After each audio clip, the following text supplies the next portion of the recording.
Hello, everybody. Welcome to our July edition of 365 Deep Dive. I almost said August because August is so close. Yes, Daryl, our 8-bit music is back. I decided to just replace it with a video, which it's a bummer because in Restream now with the new Restream, when you play a video, your voice is over the top of it. So we have to remember to like be very quiet, like during the little intro and outro, but we'll figure everything out. Um, Andy, how's it going, man? It is going. It's a day that ends in Y. I'm happy that the weekend is here, but it's going all right. Happy to be here. Happy to dive in to Microsoft Stream here today. How's it going for you, Yeah, man? good. It's been a long month. It feels like I don't know. It feels kind of weird because I took off the first week. We had an EY holiday, so like the whole week is off for Fourth of July. The U.S. firm is closed. Then I took another week off. So it feels like half a month, but it also feels like a longer than normal month because like I wasn't working the whole time. So it's a little bit different. But yeah, I'm excited to get back into the swing of things. I guess a few things of housekeeping. Both of us were renewed this year for Microsoft MVP status. So I guess to pat ourselves on the back or congratulate ourselves, which is awkward. Congratulations. Congratulations, Andy. We are now M365 MVPs as well as M365 Copilot or Copilot for Microsoft 365.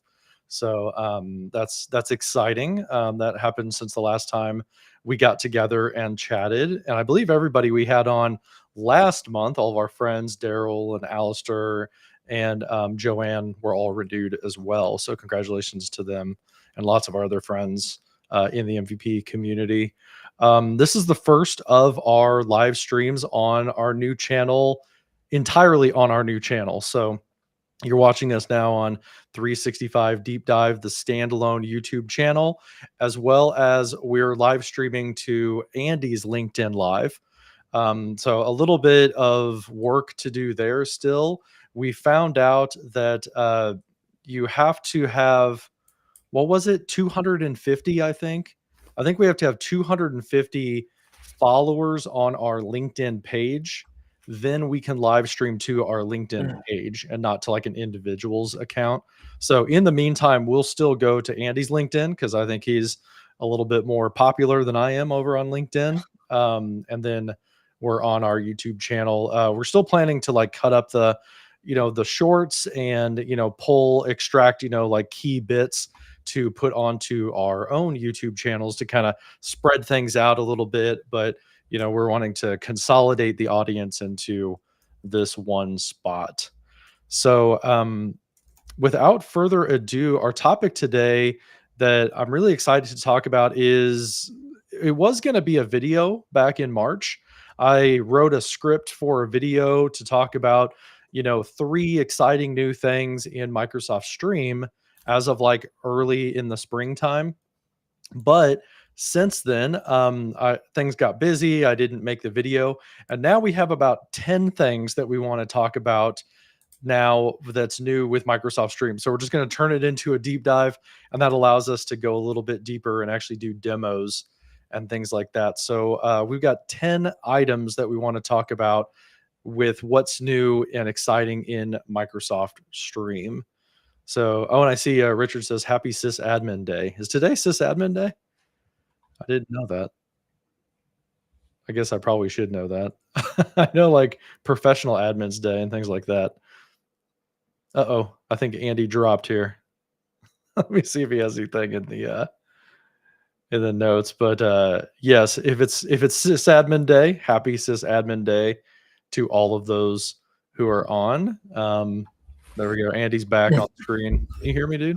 Yeah, loud and clear. Okay, cool. Okay, that was weird. You kind of like just flipped out and dropped. But yeah, so okay, off to a great start. That's what you don't really do. But 10 things to talk about. I think we wanted to start with, the new hotness, obviously Microsoft Copilot for Microsoft 365. And there's Copilot in general is available in Microsoft Stream, and I can show this with my, MVP sandbox area. I don't know, Andy, if you've got an area that you want to show off anything that Copilot can do, but we do have Copilot now available to us, and that gives you things like summarizing a video or asking questions about a video, kind of those, you know, generic type of things that are like the back of the box, right? It just tells you, oh, there's just some things that you can do. But we wanted to look a little bit at, if there's any creative ideas that anybody has around what you're able to do with Copilot in Microsoft Stream. So I think I'll show my screen first, Andy, if you want, Yeah, go and for it. talk about the Copilot in Microsoft Stream. So Copilot in Stream, if you have a Copilot for Microsoft 365 license, that's that, $30 a month SKU. It gives you Copilot in Word, Excel, PowerPoint, Outlook, Microsoft Teams, and now also Microsoft Stream. And when you have that Copilot enabled, you're going to notice this Copilot icon in the top corner of that player page, right? So when you're on the actual stream page, you can invoke Copilot. And if you invoke it on a video that has not been transcribed, like, let me see if I can go into one of these. I need to find one that doesn't have a transcript. So that one does have a transcript. I may not have. Okay, so this one does not have a transcript on the side. So when you open up Copilot, if you don't have a transcript enabled, you're going to get this message at the bottom that says you need a transcript first.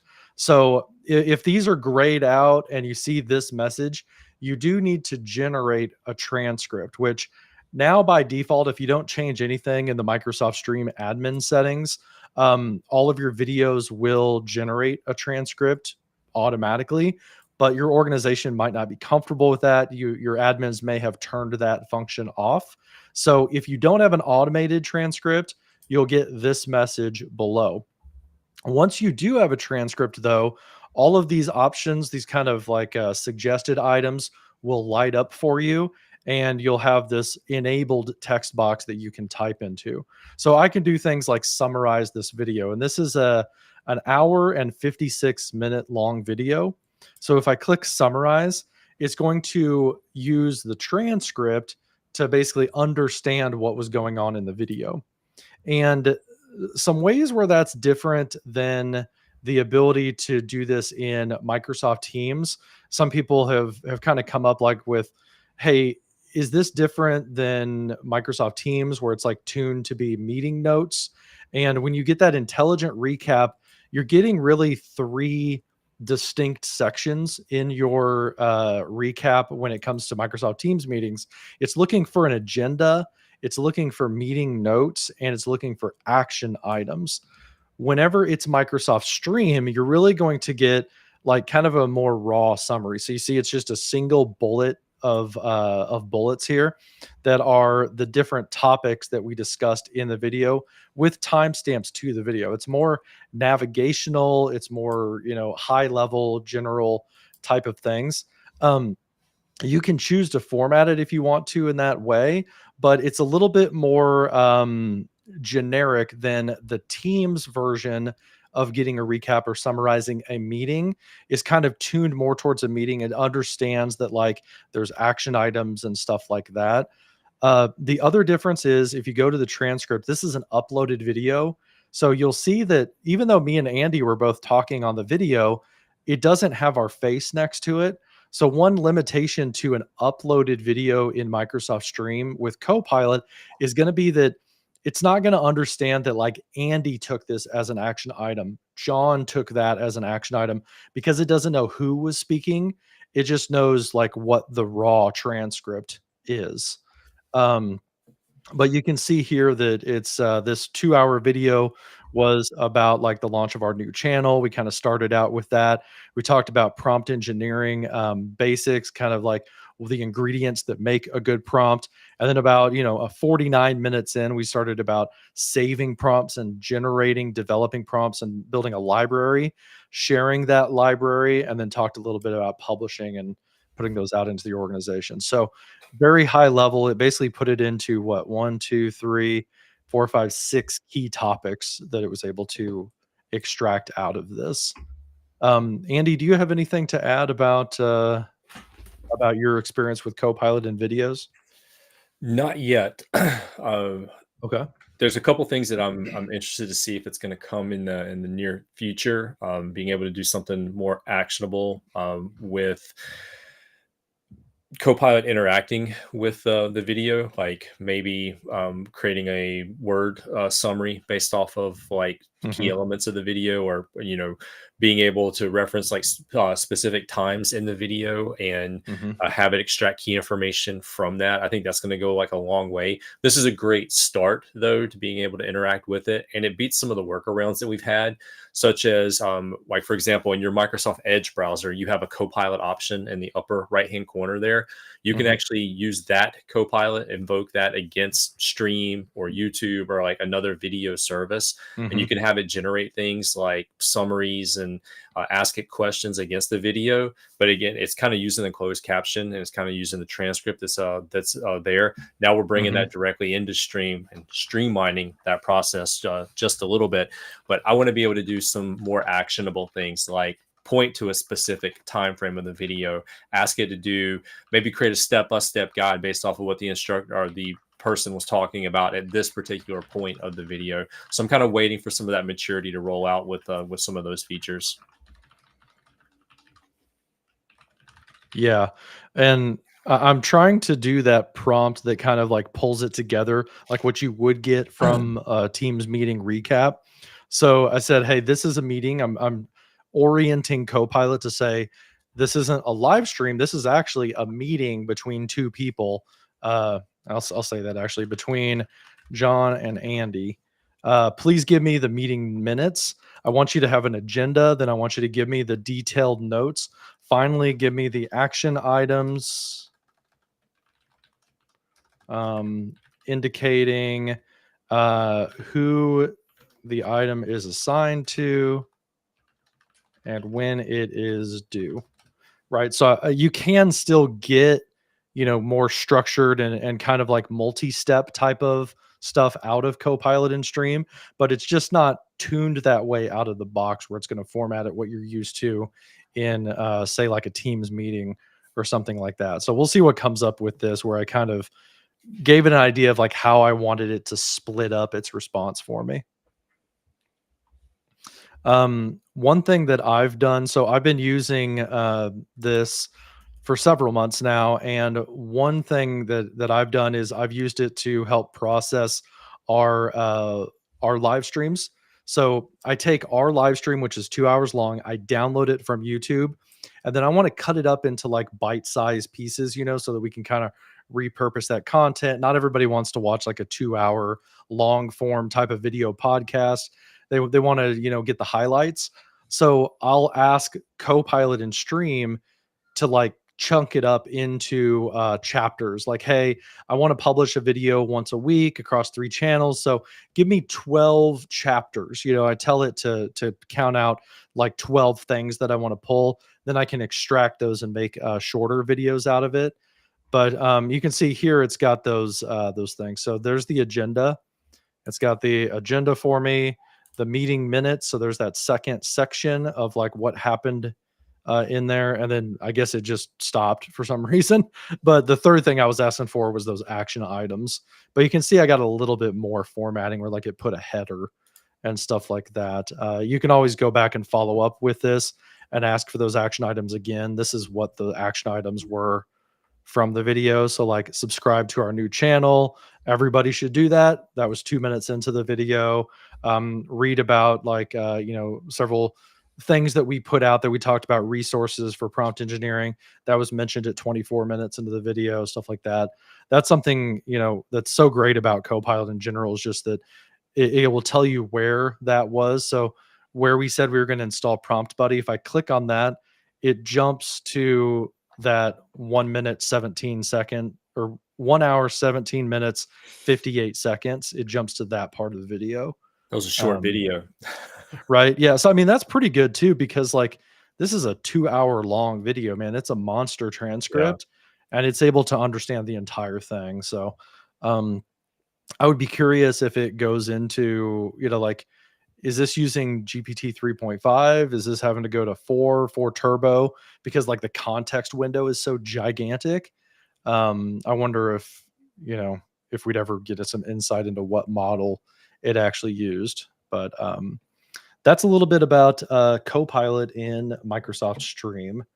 So anything else to add, or we want to go on to talking about some chapters? One last thing that Okay. I kind of want to tie into the Copilot conversation, and we're going to talk more about this feature in just a little bit, but the Mhm. analytics.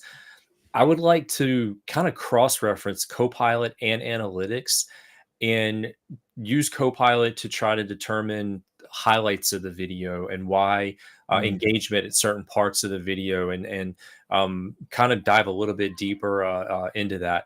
What made this portion of the video so viewed versus like the other part? Now, as the person that actually delivered that content, like I might Mhm. have an idea of why that was a particular section, but getting some more insight into why engagement or analytics at a certain part of the video were high, and then maybe Mhm. having Copilot provide some more ideas and some more or some inspiration to drive more engagement across other parts of it. I think that could be huge when trying to build out like this kind of content. It's almost like having an executive producer and an analytics team working along with you.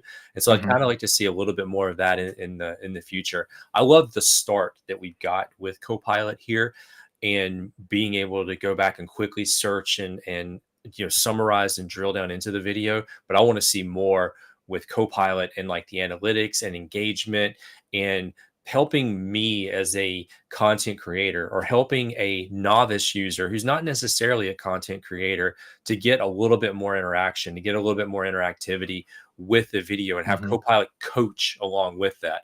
I think that's what I'm looking for, a Copilot coach for content creation, the 4 C's. Yeah, that would be really cool. And what Andy's talking about here is like that analytics area. We've had this, since the launch of the new stream in SharePoint, but that gives you an overlay of like the watch points throughout the video, like the ups and downs of like how many viewers watch different parts. It might be kind of hard to see, but it's like this dotted line and this kind of like red area at the bottom. It's hard because my mouse keeps going over it, but that red area across the bottom, it would go up and down if I Yeah. had more than like 2 views, because this is in a sandbox. It would be awesome if you could like maybe toggle that on, and then you'd be able to ask Copilot, like, what was so great about this part? Or, hey, I had a dip at like 38 minutes in. What could I have done to, increase engagement or something like that? And have it maybe look at that window of time, to say, hey, your inflection got a little bit monotone, so it would help like if you did this, or your visual was a little bit too busy and I think people might have checked out, so maybe have more color, something like that. It'd be cool. I think it would have to leverage like a GPT vision type of situation, to see like what was on screen, but also kind of like the speaker coach that we have in PowerPoint, where like if it could also listen to your tone and filler words and stuff like that, that could be a more well-rounded to build like a coach that Copilot becomes. The That'd Copilot be really coach. cool. Yeah, I mean, we have coaching in Outlook, so why not in Stream? And we've got coaching in Teams and in PowerPoint. Yeah, true. So hopefully from some people from the product group see that suggestion, and maybe they're already kind of going down that route. So, oh hey, Mark Cashman is here, the dude from our friends at SharePoint. The Appreciate you intrazone. joining us. Hello, Mark. Yeah, there you go. Those are our 4 C's: Copilot coach for content creators. um, so the next thing that I wanted to talk about is dealing with that transcript again. The theme of this early part of the live stream is that transcripts are very important and transcripts are very valuable. Hence, why Microsoft has made that change at the system level to where transcripts are automatically generated if you don't make any change to disable that. They're so valuable from not only an accessibility reason, because like that's what provides your captions, but also for discoverability, because that enables you to use Microsoft Search to find the video. And then what we just saw with Copilot to understand the video, give you insights. But one other thing you can do when you have the transcript is you can have it do a lot of the heavy lifting for you in generating chapters. So if we go to the video settings right here, then you'll notice that there is this chapter area. And if you're somewhat new to Microsoft Stream on SharePoint, this was a new feature right at the launch of the new Stream on SharePoint, was that we had a proper chapter section. So it was a feature that you turn on, and then it's sort of like YouTube, where it actually like sections the timeline into chapters for you. Where back in the day with Stream Classic, what we had to do is we had to basically create the chapters by putting them in the description with timestamps. And then those timestamps, it would understand to go to that point in time. Well, now it's like a fully featured, like first party, citizen type of feature. But what came out, I think this was like in about the February timeframe or something like that, is that you can generate chapters from the transcript. So if you've got your transcript generated, you flip on chapters, you've got this new red button that says generate. So you'll see I don't have chapters now. I'm going to click generate, and in about 1 minute, it's going to section that video into different chapters. So I think that's going to be really nice. Here's a good question from Fairy Geek Mother that is, when will transcripts get the name of the speakers? From what I understand, you do get that if the transcript came from a Teams recording. So if it was recorded in Teams, captured that way, and then you're viewing it in Microsoft Stream, you're going to have like the people and the faces and all of that. But I don't know of any plans for them to try to extract that and understand that from the transcript after the fact.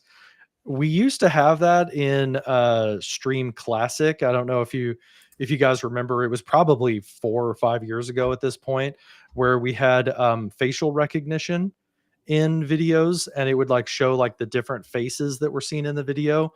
Microsoft actually ended up removing that at some point due to like privacy concerns and things like that. I think there might have been some regulations, like maybe in Europe, for instance, that ran afoul of. So they've kind of backed away from that detecting people and detecting who's saying what.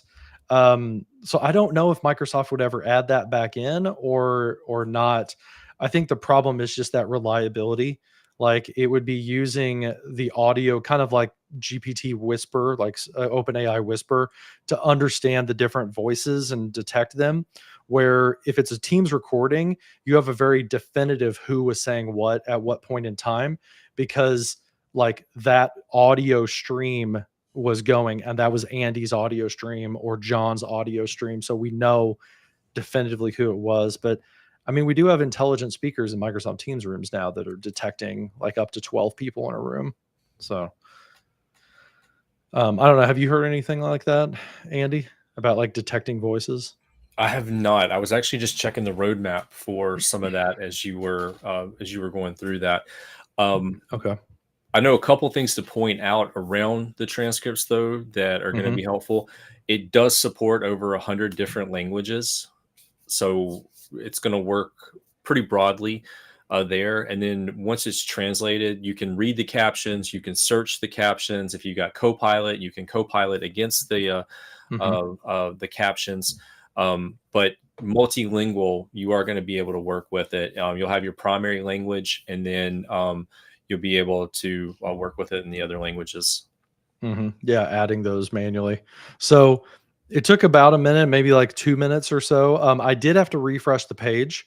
And then now if I go to chapters, I've got, I don't know, it's probably like maybe 20 or 30 chapters that it created. But what's cool is it's got this little icon, this little light bulb that says, hey, we base these chapters on video data. So like this is AI generated, machine learning, whatever you want to say. It created those, and they're kind of long chapter names, so, so you might want to like change those a little bit or tweak them. But if I hit play, now you can see that the timeline is actually chopped up into those particular chapters. So that's all auto generated. And one thing that I have found is you do not need Copilot to do this. It's not a function of Copilot. It's just, the overall AI that we have with Microsoft Stream. So like if I go over to my other tenant, this is my MVP tenant. And if I open up like this live stream, so here's another 2 hour, 8 minutes. I've got a transcript. And if I go in, oh, I think I already did it actually. Yeah, I already did it. I get that red button to where I was able to add chapters, and you can see there's those AI chapters. This tenant does not have Copilot, so this doesn't cost anything extra. You do not need a Copilot license in order to get auto-generated chapters at this time. So pretty cool stuff. I use that for cutting up our show, obviously. So like you can see, there's all of the different like changes and topics. So this gives me a good idea of like, where did our show go? Can I, kind of put sections together to kind of cut it into shorter pieces without having to watch myself talk for 2 hours, because that's grueling. If you've ever edited your own videos and you're trying to listen to yourself talk back, nobody enjoys that. So How can I chop this up a little bit easier? right. Yeah. Hopefully, maybe someday we'll be able to like get like a super cut of our videos where it's like, hey, Copilot, take this 2 hour video and make it like 15 minutes, and have it like shrink it down with Clipchamp or something like that. But we don't quite have that yet. Microsoft has made a couple announcements about AI editing, but that will be at the time of recording. And we'll talk about that a little bit later in the show today. And speaking of the chapters and kind of the auto generation of that, I've noticed here recently, and we'll get into this a little bit more as we talk about Teams meetings, it's starting to auto generate not only the chapters, but it's also creating some markers in the timeline that shows off certain information. So kind of a little foreshadowing for sticking around toward the end as we move into the Teams meeting recordings later on. Yep. Yeah, which reminds me, partially through Andy, I want us to set up a Teams meeting so we can record ourselves for like a section, and then that way we can show like what the Teams meeting features look like, because I forgot to have a Teams meeting recording in our demo environment. As you transition, I'll go ahead and get that set up. Okay, cool. Yeah, get us in a meeting and we can check that out. So the next thing that we want to talk about, item number 3 on our list of 10 new stream features, is the editing and viewing mode. This is something that you've probably seen up in the top corner, but we haven't talked about it yet. Everything I've been doing so far has been in the edit mode. And you might be wondering, like, what's the point of like switching back and forth? Essentially, what Microsoft has given us is the ability to see a video as your audience would see it. I think that would be, really beneficial, especially to like communications teams where they want to know what buttons are going to show. What does it look like to a normal person? So if I toggle this at the top where it says editing, I can go down to viewing, and you'll see that the video changes and some of those options go away, right? So this tells me that my audience can see the analytics, they can see the comments, obviously they can see and search the transcript, and they can see the chapters. But if I go into edit mode, this is where I can make changes. Now we are going to talk about like the trim here in a little bit, but trim shows up. Interactivity we'll talk about as well, but I can add things to the video. I can change the video, and I can turn on and off different features. One thing you noticed was when I was in the viewing area, I had analytics showing right here. You might not want your viewers to be able to see the ups and downs of your watch, viewing. So if you go to editing and then go into video settings, you can actually turn off those analytics, and now that won't show. So if you're like, well, I don't want people leaving comments because like, I'm going to post this on Viva Engage. I want the comments to be in Engage. I don't want the analytics to show for whatever reason. I've turned those off. I flip back over to viewing, and now I can see that like I only have chapters and transcript. So you're adjusting what your users can do with your video, and then you can like kind of control what you see or don't see. So that is the new toggle between editing and viewing. The other thing that's an edit mode, whenever you're not in viewing, you can see that like also you can make a new video, upload a new video. You can favorite this one or add it to a playlist, and then you can download it. But you can't do anything like destructive to the video, like move it to a new place, delete it, things like that. If you go to edit mode, you get more capabilities across the top as well, which is I can put it in a different spot in a different SharePoint site, for instance. I can copy it to another place, or I can click edit in Clipchamp. And what that does is it creates a project folder for this particular file in the same folder where the video originally existed. It's just going to create a new folder that is a project, and it's importing that 2-hour video so I can start, cutting it up, adding annotations, do all that. One thing when we talk about editing in Clipchamp is when you edit it, it doesn't share back, it doesn't save back to the original video. You will have to go export it, and you'll want to export that over the top of the existing video. Yeah, like she said here, if you export that, do the chapters, so that metadata stuff like chapters and transcript and all that, it will not come with it. You would re-enable those features with the new version of the video when you do that.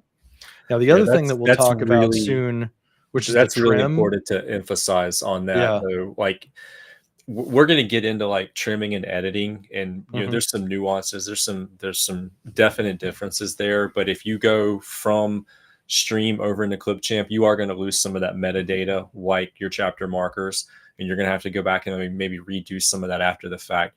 John, can you go back to the Stream tab that you had open before you went into Clipchamp? In just a second, to get like a little bit deeper dive into it, when you created this, when I clicked edit in Clipchamp, the reason why it doesn't pull those chapters and transcript with it is because it essentially turned the video, it downloaded the video to my computer as like a standalone file. So in my downloads folder now, I've got that available, and I'm editing it locally until I click export.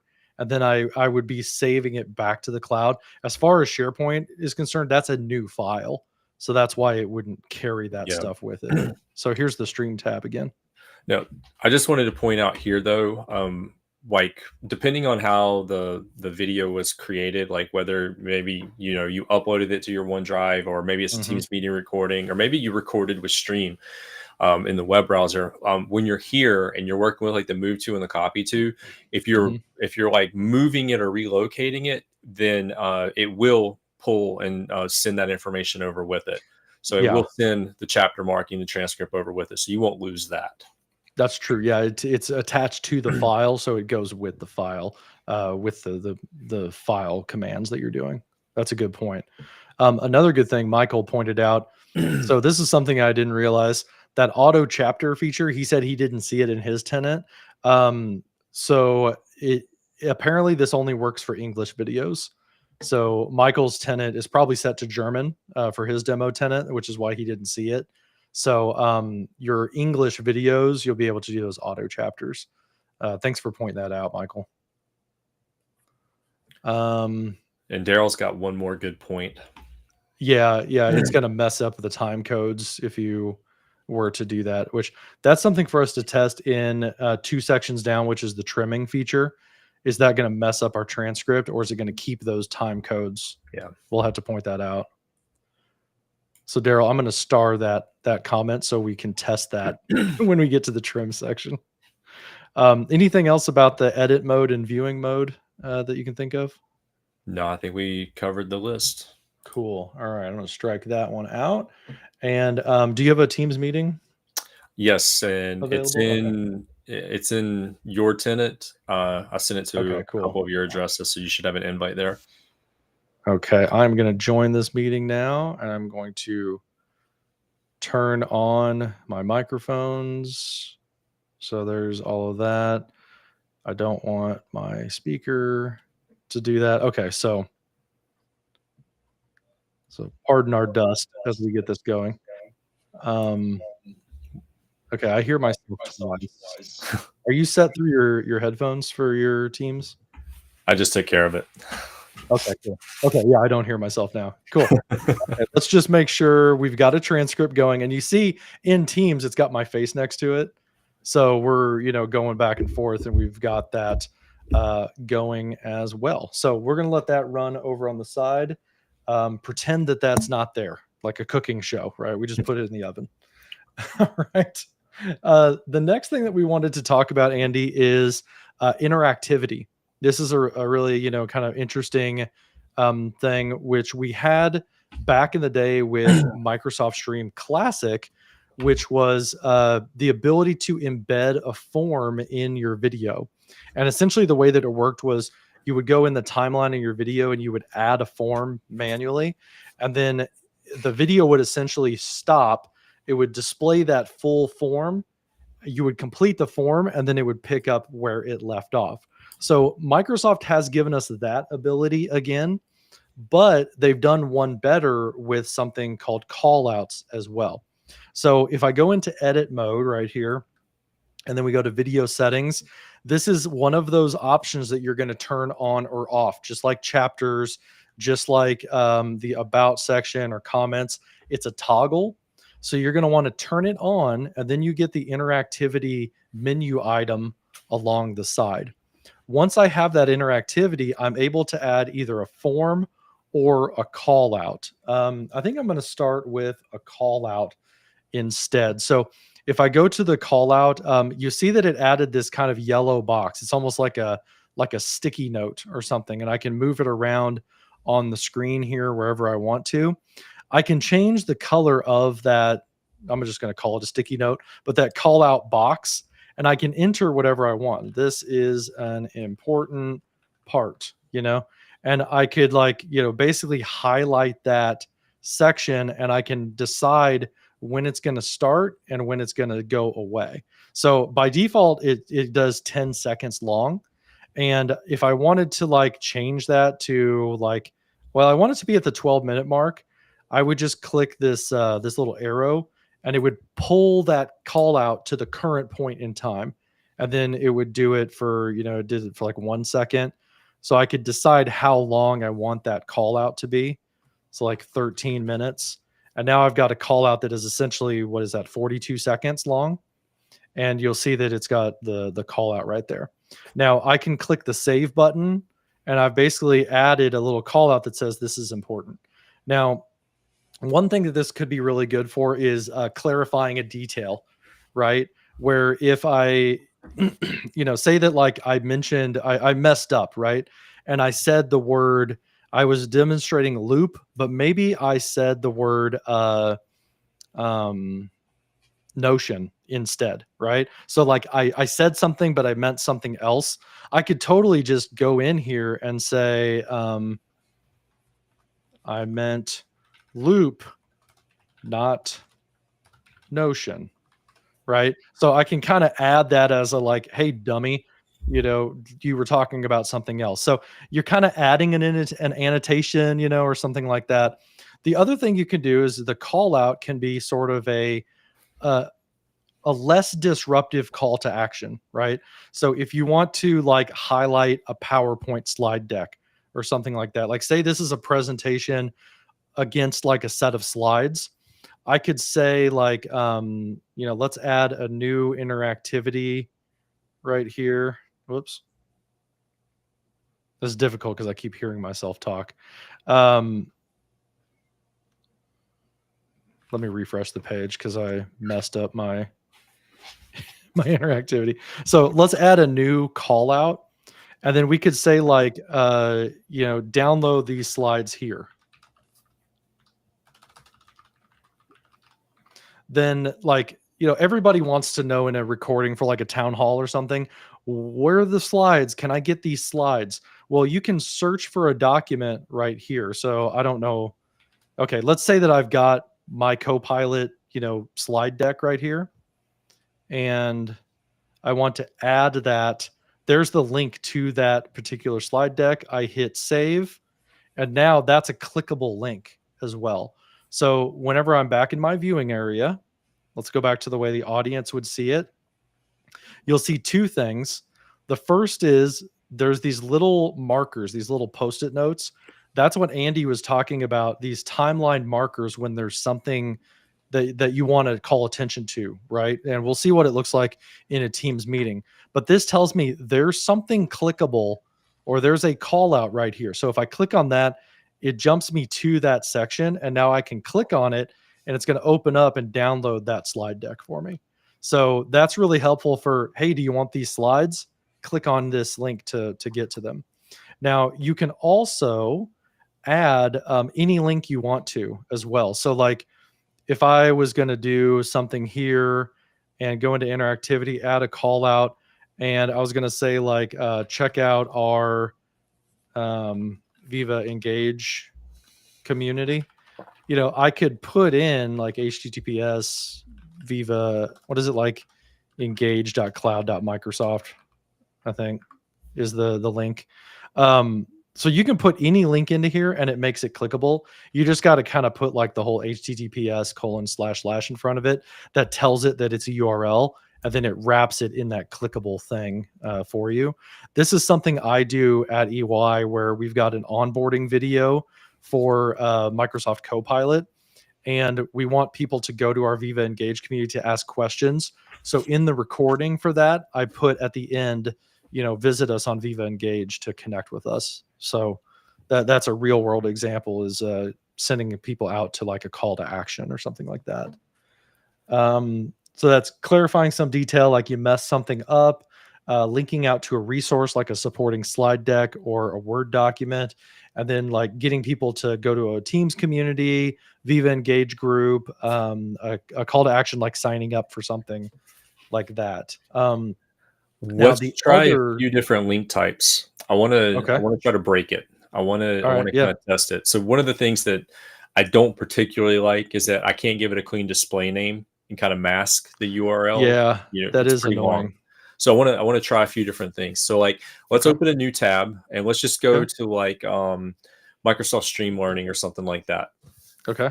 So one of the behaviors that's actually built into Edge is when you go to copy a URL, it tries to like mask that URL a little bit. So this is a pretty small URL. So let's take that and then let's see how the copy paste works, bringing that one into it. Okay. So it just took the raw URL on there. All right. So let's try that again, but go in this tenant, go and open up Outlook. And create a new message and paste the URL into Outlook. Okay, sure. All right, so we're going into Outlook. We're starting a new email, and I'm going to paste that link in. So you see it's the title of the page, but it's a clickable link where if I go in here to edit link, it's that learn.microsoft.com. Yeah. All right, so let's take it in the format that it is there, and let's see what happens when we bring that back in. Okay, so I copied that, you know, it's HTML, pasted it in. It just did it as raw text. So it stripped out like the ahref portion of it. All right, let's try one more variety of this. So we inserted a link, like we did the add document option in the right-hand panel over there, and like we were kind of able to search for it, but intuitively we're going to have to explain that particular part to a lot of our end users, because it's add document and search, but there's no like icon, identification, like where am I searching for the document from. I know that means the cloud, the Microsoft Cloud, Teams, SharePoint, and OneDrive, but end users, sometimes we don't spell it out explicitly for them. They're not going to catch that. So what I want to do is let's go into like OneDrive or SharePoint, and let's do the copy link option. Let's grab one of the links from the share. Okay, so like I've got this video right here, and I'm going to copy the link to that video. Now, so if I open a new tab, you see how long that is. Yeah. And it's like all kinds of like gibberish, right? Because it's a unique URL. So you want me to paste that in? Yep. So that's what that looks like. Yeah. And it is clickable. Like if I get out of here and hit OK, It is clickable, right? So like it highlighted for me, but yeah, like people aren't going to know what the heck that is. So you would want to go in and edit that text, and you'd want to be like, download this file here, and you'd want to do something like this where you're telling people like what it is. So like this slide deck, right? You want to tell them like what's on the other Yeah. side of that link. Is that what you're getting at? Yeah. And one Okay. more thing, go back to Outlook one more time. So we still Okay. got that same link in the clipboard. Just Mm-hmm. go in the white space down below the current link that you have there and Mm-hmm. insert that link, that the one that's in the Oh, clipboard. Yeah. okay. Yeah. And watch what happens when we do this. This is foreshadowing because it's a Yeah. It video file. unfurls the URL so you can watch it in the email. Can you go back to OneDrive and grab like a Word document or a PowerPoint Yeah, presentation? sure. Yeah. Yeah. So here's a PowerPoint presentation from a while ago. We're going to copy that link. And then I'm going to paste that in. There we go. So it's the PPT right Yeah. there. But you can see if I edit the link, it's that big long, URL. It did the same thing as like, what the Edge tab did. Yeah. Yeah. Also, one of the things I'm kind of building up to with this line of thought is Hmm. when we're using like the new Outlook or Outlook on the web and we're inserting links into like the body of a message, they are not only changing the link from the large link that no one really reads to the more user friendly name of the item / location, but it's Hmm. also in some cases doing a check to see if that link's going to work for people on the other side using the share command. So is it Yeah. an anyone link? Is it people in this org, specific people, and so forth? And we get some controls built into Outlook to be able to manage that link when we're putting it in the body of the message. Going back to that stream and that call out, and I know this is like really early days for that interactivity, but I would really Hmm. like to see the same level of control that we get like in Outlook with a shared link in the controls around that. I'd like to see that come into the call out so that we could have some cleaner links and have the share command built right in so that it kind of homogenizes the sharing experience. Even when we're doing a call out inside of a video, I think that would be Hmm. really helpful to kind of make this a seamless experience across M365. Exactly. Like, yeah, I would like to be able to have it say like download this slide deck, and then I could just, this is pretty universal, right? Select the text that says slide deck, and then on my Mac, I'd be able to do Command K, right, or Control K on a PC, and have it be like, what do you want the URL to be, and it would like paste it in. That would be really nice. Then to just like underline it, like every other website works. Yeah. And Yeah. Daryl's asking if it supports things like rich text and hyperlinks. So like bold italics, underlines, strike through, and so forth. No. Unfortunately not, at least not that I've found. So if I use like Command B for bold, underline, italicize, so B, U, and I didn't do anything. Yeah, so it's pretty plain text, and you initially you can do text and you can do a hyperlink by pasting it in. You can shortcut that hyperlink by searching along the side, right? So like, what was it? Live events in Yammer or something like that, or there's like this Copilot one. All that's doing is just like putting in the link to that. It's not doing anything special other than just helping me find the URL. So early days, great start. I think Yeah. we got some decent feedback to send over to the team that's working on this, but Hmm. appreciate the effort they're putting into it. And I like being able to have a call out in the video for a lot of the same reasons that Hmm. you mentioned. That's just really helpful to be able to direct people toward the right content. So are Yeah. we ready to talk about the other version of interactivity? Yes. So the other half is adding a Microsoft form. So when I went to add new, you have add form as well. So let's click on that. And essentially, it's just, hey, what's your link to your Microsoft form? So if you already have a form, you could go get that URL. You could paste it in right here as well. Or if you don't have one yet, then you can go create one. It gives you like a place to go create. So I don't have one. I'm going to click it. It goes to forms.microsoft.com. And then I can open up a new form and I can create that right here. Actually, you know what? Let's do it from Copilot. because I want to show that instead. So Yeah. we got a new video right here. Say that I want like a quiz for this. So I'm going to hit add new. I'm going to add a form. And then I'm going to click go to Microsoft Forms. And yeah, got it. So I'm going to make a new form. And then Copilot comes up because this is a place where I have Copilot.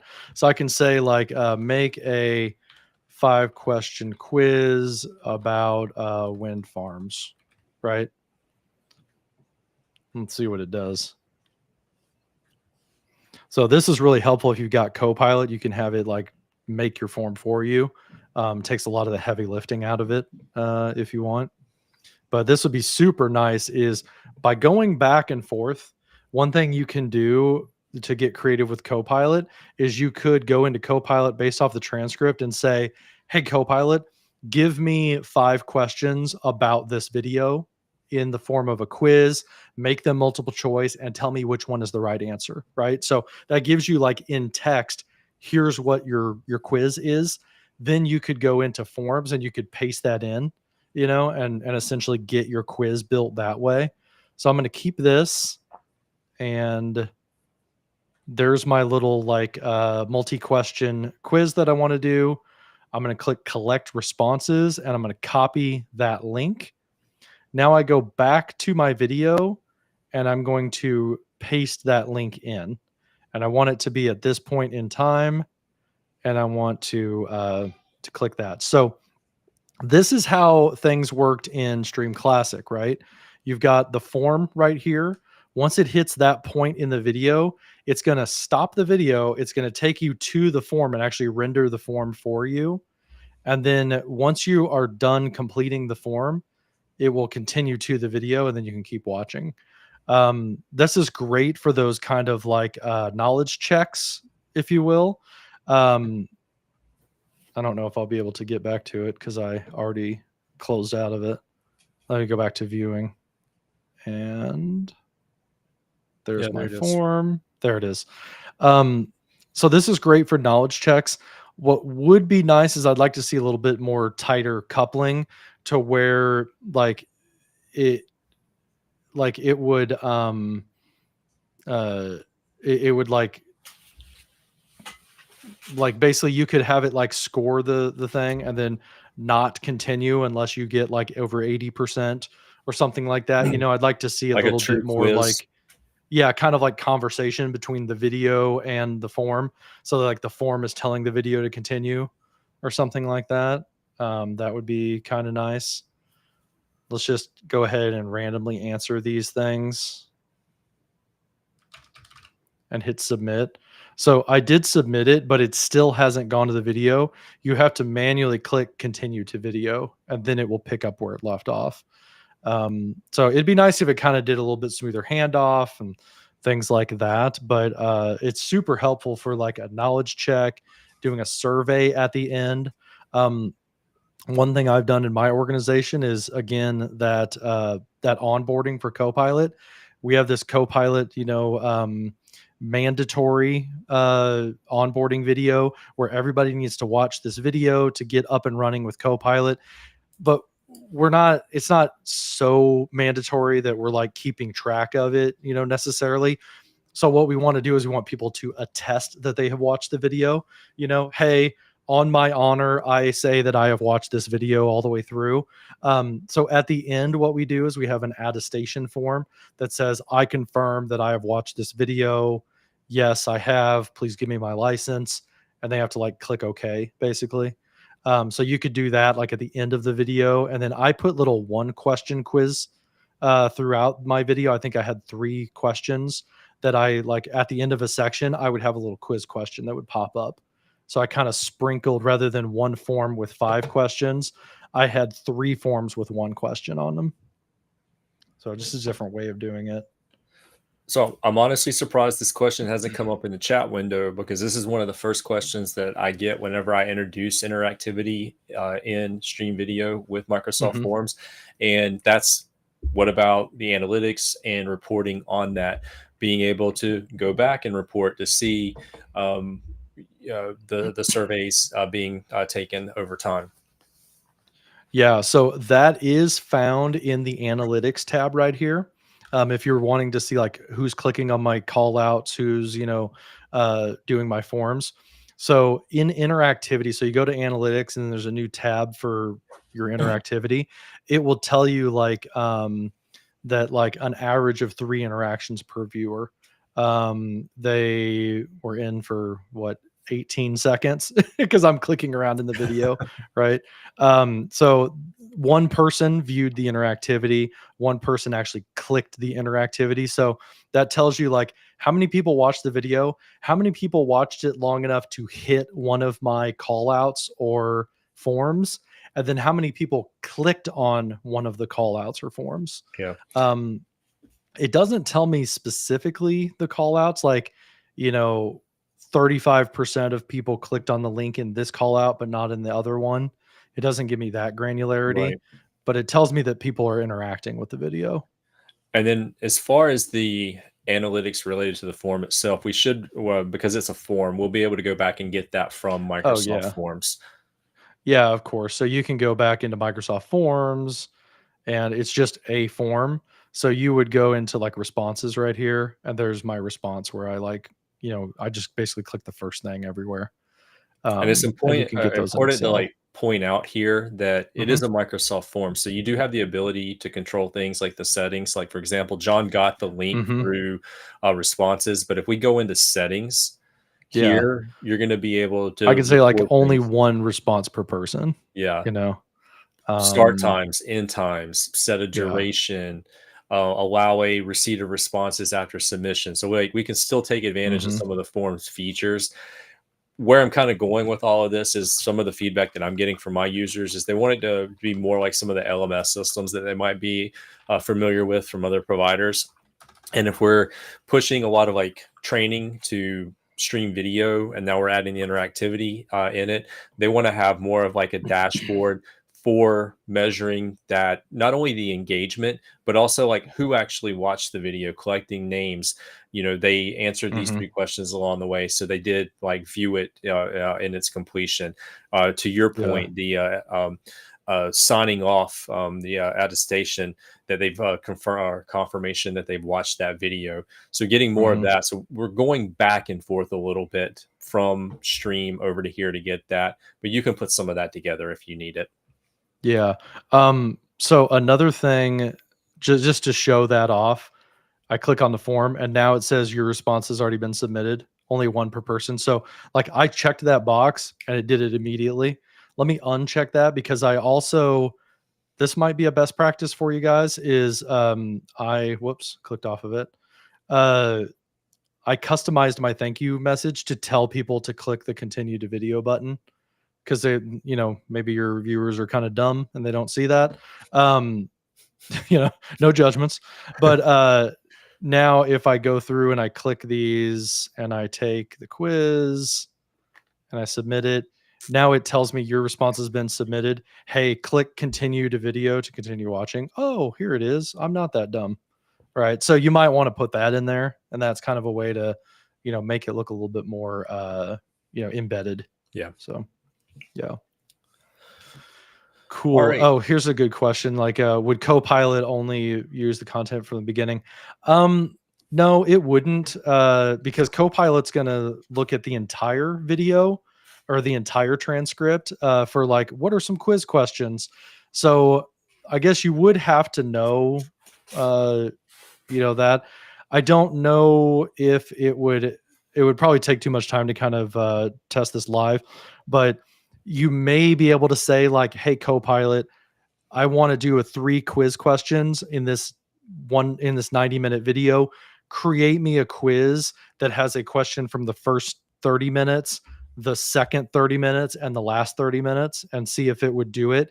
You would have to you'd have to really check your answer to make sure that it actually was accurate and it did it correctly. I don't have like total confidence that it would do it correctly though. I'm not quite sure. But yeah, that might be one way you could do it is like, hey, give me something up to this timestamp. You'd have to tell it the timestamp. because Copilot doesn't know where you are in the player at that point, at least from what I understand. Okay, I think that covers interactivity, Andy. So you want to go into trimming and talk about that for a little bit? Yeah. Awesome. Okay, so this is another one of those big crowd pleasers that we had in Stream Classic, was the ability to basically cut the beginning or the end off of your video, right? So you've got this extra long video, and everybody, you've got like the 5 minutes of the meeting where people are coming in and, hey, Andy, how's it going? Oh, how was your weekend? All that kind of, fluff that's at the beginning of the meeting. And you want to like chop that off. Well, in Stream Classic, what you would do is you basically would like move your timeline and say, this is the start of my video, move it, this is the end of my video. And it would reprocess and it would retranscode the video so that it would cut those sections off. So it was what we call a destructive trim. You could, I think you could go back and restore. I don't remember if you could like do that. I thought you could, but like you were waiting a long time for it to reprocess the entire video. Well, Stream on SharePoint, this has been worth the wait because you can hide parts of your video and essentially trim it non-destructively now. So this is wonderful because you can always go back and make adjustments later on. The other big benefit is you can trim in the middle of a video as well. So back in the olden days with Stream Classic, you could only do the beginning and the end. Now I can decide to cut from the middle if I want to. So to demonstrate this really quickly, we got the beginning and the end. That's what these handles are for the beginning and the end of the video. So I can drag that wherever I want. So if I want to go here and I want to go there, like say that I've got like a welcome screen. Actually, let's do that because we've got this welcome. It's like a minute and 49 seconds. Let's go ahead and let's move forward a little bit to where that ended. So I'm going to jump back 10 seconds until, see, there it is. And right there, almost right there. Okay, so that's where I want to start. So that's where I would drag that to that point in time. Or I could see that like, hey, this is at a minute and 59 seconds. So I could type that in, a minute 59, hit enter. It jumped to that section. And then at the end, we've got the like, thanks for watching part that we normally do, At the end of the video, it does like, thanks for watching. So this little section, at that point, I could trim to there if I wanted to manually. Click the commit button and it says, hey, the original can be viewed or downloaded by people with edit access. So if you can switch to edit, you can see the whole video, but the people who are viewers, they can only see like what you trimmed down to. And then the original transcript can be accessed through Search Copilot. So it's telling me that like the transcript is there for that section. So I'm going to confirm that. Now I've immediately made that video shorter. So what is it? Originally it was like what, a minute and 56 or an hour and 56. If I go to view, then now we see it is a minute and 54 or an hour and 54. So I've cut like 2 minutes off the video. It does tell the viewer that the video was trimmed though. So they will know that like something was cut from the video. Which is fine, I think, for transparency reasons. But we cut the beginning and the end off of it. What if I messed up in the middle and like, okay, this whole section right here, this whole chapter, I just want to get rid of that chapter. So I can totally do that as well by clicking trim. I want to make a new cut and it puts that in the section in the middle. So, say that my chapter was from like 10:33 to 15:16. If I go back to trim, then I can say, what was it, 10:33 to 15:16. And then I hit the little check mark, and now I have clipped that section out. It actually essentially pulled that whole chapter for me. And that's all done. And now if I go back to edit, it was an hour and 54 minutes. Now it is an hour and 49 minutes. So I've trimmed that portion out. It doesn't tell the person where it was trimmed. Like it looks like a smooth video all the way throughout, but you can see that like that part was basically just plucked out. So if you have a really egregious mess up, you can pull out the entire, like, let's just cut that whole slide from the presentation. You can do it after the fact. Non-destructively and immediately is the two big keys there. Anything else to add there, Andy? I think the only thing we didn't talk about is how do I undo that? The way that you undo it is just click the trash can right here. So we're making some trims to this, and me being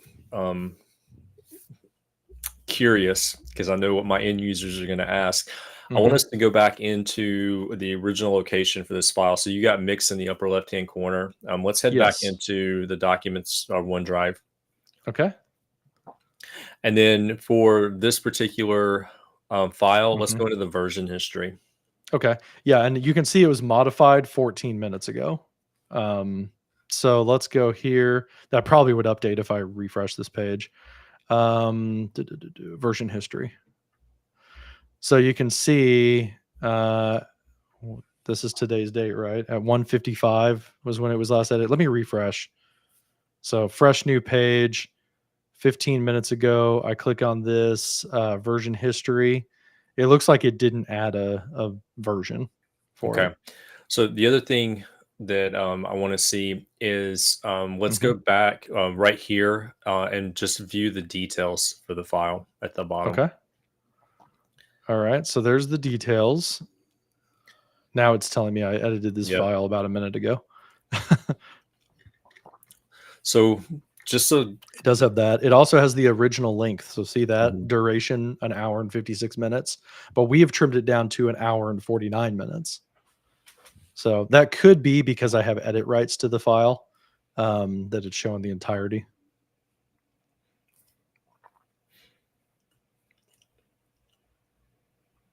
So anything else you want to see on this one?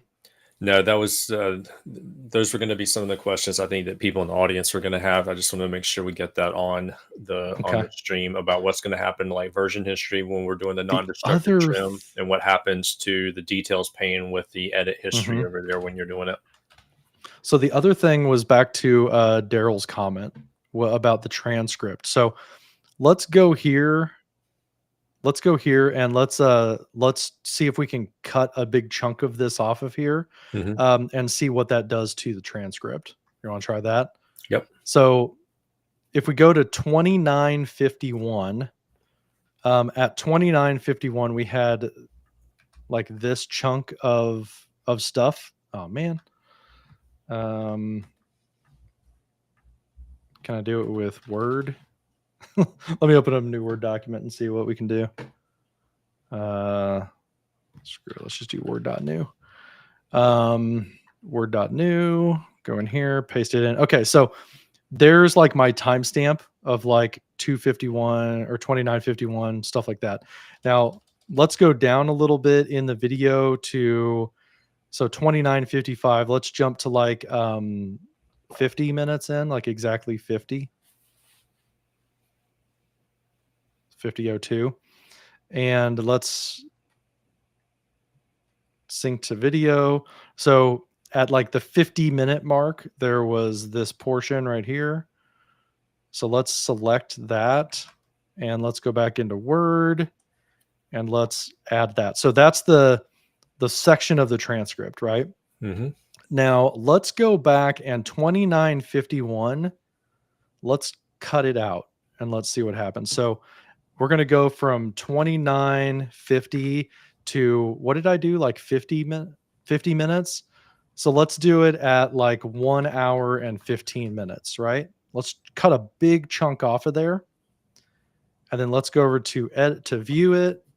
Now my video is significantly shorter. It's only 1 hour and 8 minutes.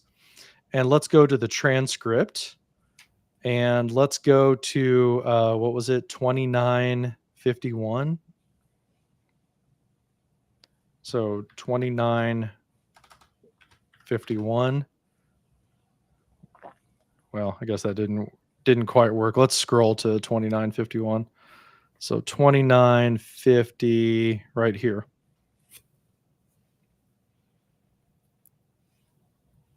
Okay. So it's cut out all the Lisa Crosby stuff. Sorry, Lisa.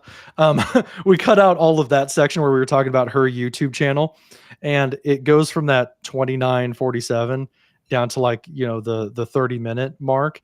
And there's, none of that stuff is there where it's like, hey, check out her LinkedIn. She's been talking about this stuff, then talking about like prompt journeys and things like that. You can see that portion is cut out of that section. We're talking about Prompt Buddy, which was like way further down in the video. But the timestamps are retained, right? So it readjusted the timestamps to what the new timestamps are, and it kept the transcript intact. So I think that answers Daryl's question a while back about like, do the time codes work? Does it mess with the transcript? It looks like it plucked it out and it just readjusted the time codes for that transcript. So that's the last thing I think about trimming. Yep. So now we're on to integration of Stream in our Microsoft 365 apps.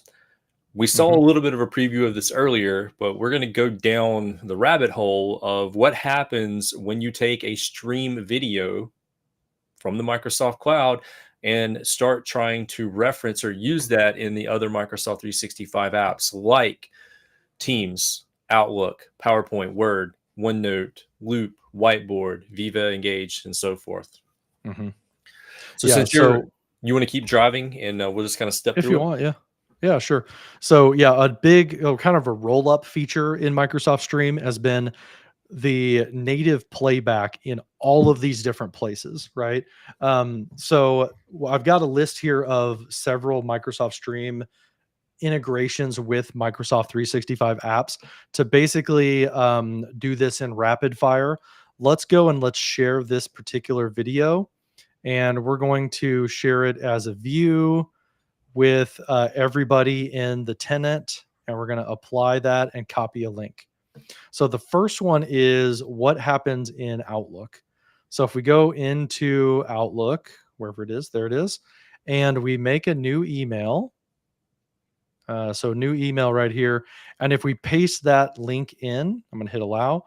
Essentially, now you get inline playback for that particular video. And what it looks like it has done is it's pasted in as a loop component. So yay, Daryl, we're talking about loop again. Basically, it seems like our live stream, if you didn't think that loop was like pretty core to Microsoft's like new collaboration strategy or modern collaboration, I think every live stream we've done this year, we've talked about loop at some point, and here we are again. It has put it as a loop component for the particular video. So I can copy that component, I can put it in different places, and I can see where it has been shared, which is basically just this email at this point. And I can add it to a loop workspace. So that is what happens in Microsoft Outlook, which is wonderful because back in the day, say that you were like a communications person and you're writing like these big nice HTML emails, and you want us to watch this video from our CEO, right? People, the workaround was they would always like take a screenshot of the video player, and they'd embed it as an image, but they'd make it so when you clicked on the image, it opened the video and it kind of took you out, right?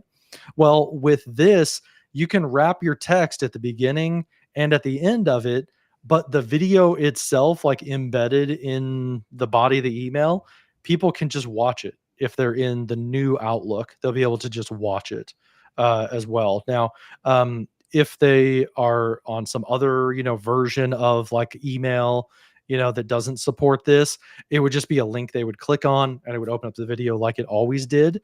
But if you're in something that is modern enough that it can unfurl a loop component, you're going to be able to watch that video inside the email itself.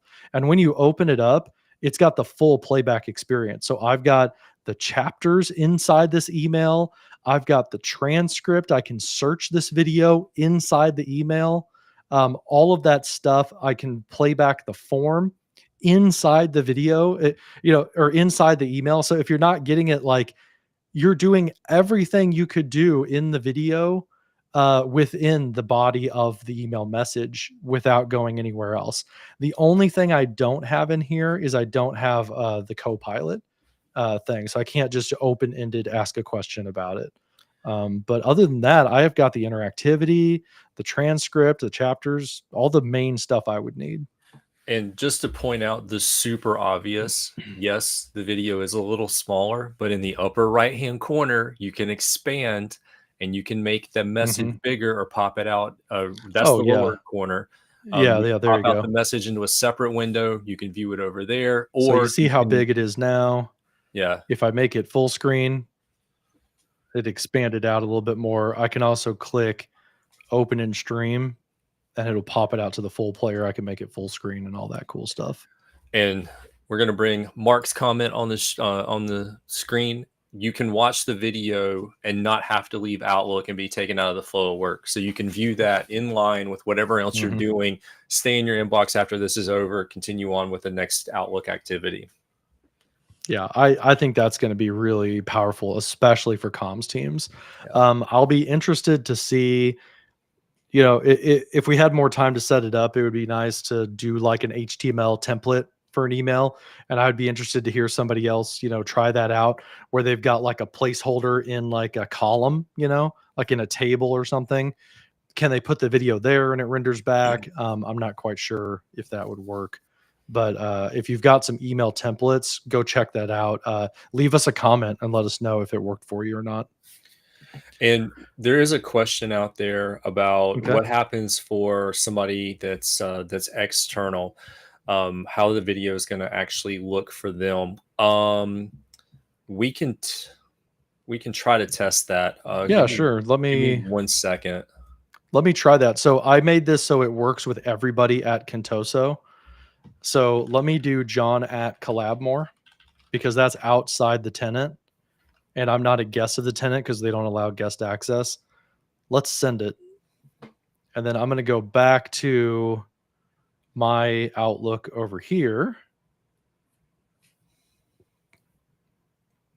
I hope you guys know like how much I trust you all, because I'm just like showing my email. Like this is like my real email, right? So like anything could show up here. So we're gonna. I don't know how you're a zero inboxer. Wait for this to come in. Hey, it makes it nice because I can demo stuff. Okay, so there's that thing. I'm gonna mark it as not junk because for some reason it thought it was junk. So I'm outside the organization.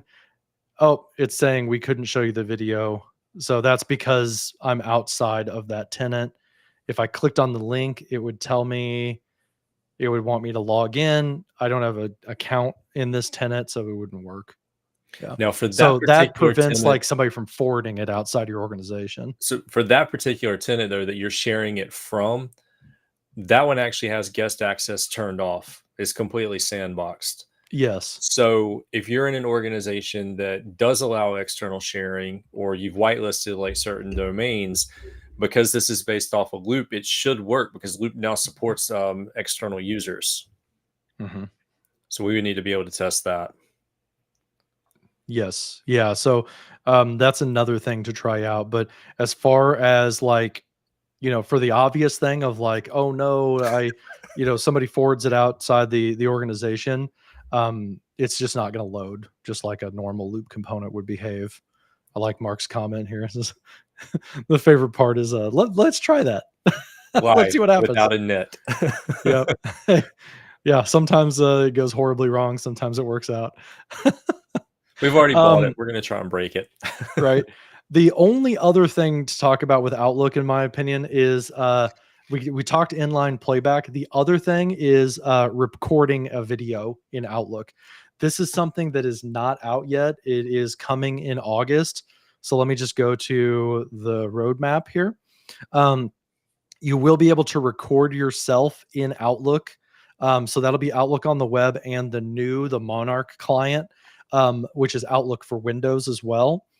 So you'll be able to record yourself and your screen, do a little like talking head or a little how-to video, and then it will just pop it into the video, into the email itself natively. So I can't demo that now, but that will be like one of the options up here in the ribbon.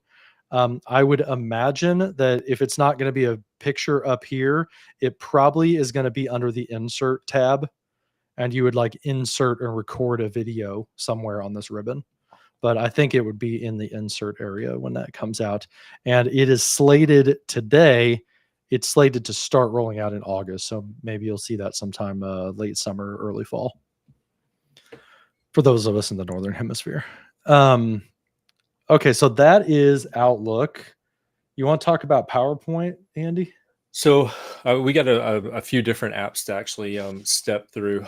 Yeah, let's go into PowerPoint. So we'll start PowerPoint in the web. You can just keep driving. We'll start PowerPoint in the web, and then we'll transition over. All right. So from here, like a big ask is like when you go to the Insert tab, inserting a video into your PowerPoint presentation. So we go to video, and you've got this device, stock videos, and you got online video. Let's start with online video. Yep. One of the things you'll see listed there is stream. Yep. So what I want to do, go grab the or the link if you don't have it, but go ahead. Yep. There we are. Insert. And I'm going to go ahead and give that a hallelujah, because a couple months ago wasn't working, and now directly from PowerPoint, we've embedded that video, and these could both live in the same location. They could both live in my OneDrive, or they could both live in a SharePoint site. I got so many questions about this months ago. Yeah. This is awesome. And it's an embedded object, so I can make it smaller right here. I can go and put like other text along the side right here. I can, design it and make it look all pretty, whatever I want to do. I don't have enough on my page to use Microsoft Designer, but it's a movable object, right? And again, when I go to play the video, it's the full playback experience. The form is embedded, the chapters are there, all that cool stuff. Let's go full screen, and let's go to where we would have watched this video. Sorry, let's go to presentation mode, and it loads up. And I'm in presentation mode, but I've got the full playback experience. Tells me it was trimmed. It goes to the form embedded. So here's some inception for you. Here's a form in a video in a PowerPoint. But yeah, there's the form, and I can fill it out and submit it. I can go back to the video. I can search the transcript for like the word PowerPoint, and it finds the word PowerPoint in the video, jumps to that timestamp. So isn't that crazy? All right. Now we got to go full inception. All right, so this works. Exit out of the preview mode. I will tell you, this also works on the desktop. I tested it earlier today. When I open up PowerPoint on the desktop, this will work on the desktop also. The video will play. It's awesome. But what I want to do is take presentation number 6. I want you to head over to that Teams meeting that we're in, and I want you to do PowerPoint Live over there. Okay, cool. So yeah, let's do. I don't know if it's going to know that I'm in a meeting. Oh my gosh. Okay. I gotta stop for a second. Okay. Check this out. I am in a Teams meeting on my, I can't believe this worked. I am on a Teams meeting on my Mac, and I am in john@collabmore.com. So I'm in my MVP tenant. I'm in a browser logged in with my MVP sandbox tenant, which is the Copilot one. I just hit present in Teams. It woke up Teams and wanted me to present cross-tenant into another meeting that I'm in. Oh, okay. I thought it was going to work. I was like, holy cow, that was insane. Okay, so that did not work because like that guest access stuff, right? Right. Between like that tenant doesn't have a guest access. So let me fix that. I was about to have a freak out. Sorry. Let's go to PowerPoint.new. So we got a new PowerPoint presentation. We've got a video that I want to share. with everybody in collab more with view rights. Everybody can view it, copy the link, slap that link in there. Oh, wait. Why didn't it unfurl? Oh, duh. Okay, so you can't just paste it in. You got to go to insert online video and then paste it in. Now it's going to actually unfurl it. So we've got the video right there. Present, not that way. Present in Teams. It's going to take me into the Teams meeting. Now I'm presenting with PowerPoint Live. Sorry for that side trip. So there it is in PowerPoint Live. If I click to play it back, there it is with the call outs available as well. There's the call out for that one. There's a call out for that one. If I click it, it opens up my browser, starts downloading that presentation just like it did before. What do you see? Can we go to your screen real quick? Yep, bring it up. As a participant. So, Andy, you'll have to reshare his screen. Yeah, sorry. Oh, you're fine. So I'm on the other side, and Okay. I am. Oops. Sorry, I messed it up. Yeah, no worries. Andy, there it is. Okay. Yeah. So I'm on the other side in the meeting with you. I see the video right there. And things like advertise our shows with a little bit more of a runway. To have a couple. And if you mouse over it, okay. So two things to point out, or a couple things to point out. Andy sees the full UI as well. If you click on the link there in the call out, it opens up a new tab. Beautiful. The other thing is, you'll notice Andy is on the web version of Teams. I was on the Mac desktop version of Teams. So this works in PowerPoint Live in web as well as the desktop version. So, dang, that is a smooth experience.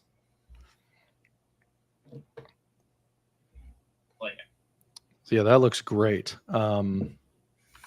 Let's get out of here. I'm going to stop sharing, and that's going to take it away. And then now we're just back in the normal meeting. The only other thing I was wondering about with PowerPoint is my playback controls. So if I go back to video right here, there's like I can trim the video, do stuff like that. Let's edit in the desktop app. Oh wait, that's my MVP sandbox. Sorry. Let's go over here to that PowerPoint. I had it open. Okay. PowerPoint. If I go to edit in the desktop app, I don't want presentation 6. I want presentation 2. Click on this and go to playback. Can I set like different places? So I can't do those things or the duration. I can't play full screen. So what about the start option there? Can you start on, see the start drop down? Yeah. In click sequence automatically or when clicked on. So I can't have it start 10 minutes into it. There's some things you can't do because it's like it's going to stream it from the web. But I was wondering about that. Like, could I have it start full screen? Right. It looks like you can't do that. Okay. So that is PowerPoint. Anything else to add there? No, I'm pretty geeked out about that. I've been waiting for that functionality. So hey, hats off. Kudos for that one. Really excited about that. That was one of my pain points with moving to New Stream. Yeah. So early was people really wanted that, and they were promising it on the roadmap like several months later. It's here now, so it's awesome. Yeah, and it works in PowerPoint Live, which is awesome. I'm really happy about that. I'm going to do some in-depth testing on that next week. Let's go to Word. Okay, so Word.new, and we go in here and we paste in the link to the video, and it's just pasted in a link to it. If I go into insert online video right here, this is the same thing as PowerPoint was doing. You go to online video, then you paste it in. Now it knows that it needs to insert a player, and it does that for me. And again, I can click read transcript. There's the transcript. There's the chapters. It's got them like chunked up into the chapters. I've got the call outs available to me in a Word document. I can watch a video, which is awesome because this would be really good for like, say that your Word document, say that it's like a guide, a user guide. You could put like little how-to clips in the instructions that is the Word document, right? Or say that like the Word document is a template that you want people to fill out. You could have a little video at the top that is how to fill out this Word document, you know? Yep. Dude, that's awesome for like teaching people how to do something. Yep. Very I cool. concur. I can't think of really anything else Word document wise. Maybe Pretty straightforward. yeah. Actually no, desktop. Can you try to open it in the desktop? Oh, yeah, sure. Yep. So let's edit in desktop, grant access, whatever. I have so many OneDrives set up on my Mac. Okay, so here it is in the desktop. I'm gonna just make it as big as I can. Zoom in on it, and nope. So it did that kind of old school way of doing things, where like it put the picture of the video, but it opened the video in the browser. But you're So also on a Mac, so we'll test that out on a Windows desktop. and yeah, that report would be back. interesting to see. Yeah. So a little bit of a nuance there. On the desktop, it looks like it just opens you in the web page. All right, so let's continue down the line of our Office desktop apps. Okay. Next up, Whiteboard. let's go to OneNote in the web browser. Okay. Yeah, let's do that. So let's go to Collab More. OneNote. You know what? I think this one's safe. I was like, wait a second, I might have NDA stuff in there. Okay, so here's like some show ideas and stuff like that we haven't touched this notebook in a while. So let's add a brand new page and say video. Do what? Because we transitioned to Loop. Exactly. Yeah, we haven't done this. So if you just paste it from your clipboard, it does a link to the video. If you do insert, probably loop component is probably what I'm going to want to do, because I see file attachment, a link, a picture. So I'm not seeing a video. So let's do instead a loop component of just a paragraph of text. And then let's paste that in. No, it's not going to unfurl it. File, video. So it looks like it doesn't do it in OneNote. At least not from what I'm seeing. I can do a table, checklist, bulleted list. If I insert a link, paste that in, it just does the raw text of it. This did like the edge kind of pasting in. So according to the Microsoft roadmap, this was supposed to have rolled out in October of last year, 2023. Okay. It says OneNote will support Stream 2.0 and provide an enhanced unfurl experience, allowing users to insert a linked video and play it directly within the OneNote pages. Furthermore, users will have the ability to apply formatting options, resizing, and changing the shape of the inserted video. Interesting. Yeah, it looks like it's not, at least not in my world. Let me try it in my other tenant just to be safe. So this is the Copilot enabled one. Let's open up OneNote, which is just going to be like empty. And let's see here. Press enter to create a new section.